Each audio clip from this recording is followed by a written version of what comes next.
కడప జిల్లా ప్రొద్దుటూరులో ఓ యువకుడి ఆచూకీ కోసం వారం రోజులు గడిచినా లభించకపోవడం ఆందోళన కలిగిస్తుంది. ఈ నెల 12వ తేదీన గల్లంతైన విక్రమ్ అనేటువంటి యువకుడిని కనిపెట్టడంలో పోలీసులు, రెస్క్యూ బృందాలు నిర్లక్ష్యం వహిస్తున్నారని బాధితులు ఆరోపిస్తున్నారు. తమ కొడుకు ఎక్కడా అంటూ స్టేషన్ వద్ద విలిపిస్తున్న తల్లుల ఆర్తనాదాలు అక్కడి వారిని కదిలించాయి. విక్రమ్ స్నేహితులపైన అనుమానాలు ఉన్నప్పటికీ పోలీసులు సరైన దర్యాప్తు చేయడం లేదని కుటుంబ సభ్యులు ఆరోపిస్తున్నారు. పేరు రుక్మిణీదేవి, నా కొడుకు విక్రమ్. ఈ రోజుకి వారమైంది మా పిల్లడు కనపరాక. పొద్దున్నేడి ఇంట్లో నుంచి పోయినాడు.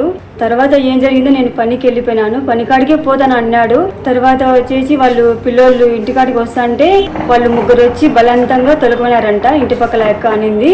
మేము ఎక్కడ పోయినా కానీ మాకు న్యాయం జరగలేదు. నేను రాను కొంచెం నిద్ర పోయి నేను అంగటి పోవాలా 2:30కు అన్న. ఇల్లు అంటావు, ఈ రోజు మాకు ఖచ్చితంగా 10,000 ఇప్పిస్తేనే నువ్వు డబ్బులు మాకు అని లాక్కుపోయినారు. బండిలో కూర్చోబెట్టుకొని పోయినారంట. పక్కనే మా ఇంటి పక్కనే అక్క అనింది.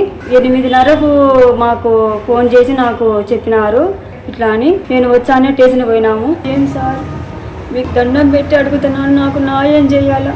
పవన్ కళ్యాణ్ గారు, లోకేష్ అన్న గారు, చంద్రబాబు నాయుడు గారు, నాకు ఏ రకంగా, నా భర్త కూడా లేడయ్యా, మీరే నాకు ఏ రకంగా సాయం చేయాలి. నా బిడ్డకి వారం రోజులు అయింది కానీ వాళ్ళు పోలీసు వాళ్ళు ఏం చెప్పడం లేదు. ఈ బిడ్డకి మమ్మల్ని ఆడికి పోయినా కానీ ఎతుకుతున్నాము, మీ పని మీదనే ఎతుకుతున్నాము అంటున్నారు అందరూ.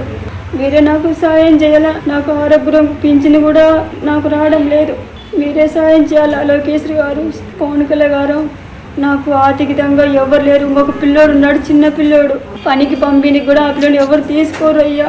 మీరే సాయం చేయండి. నా పేరు రుక్మిణి.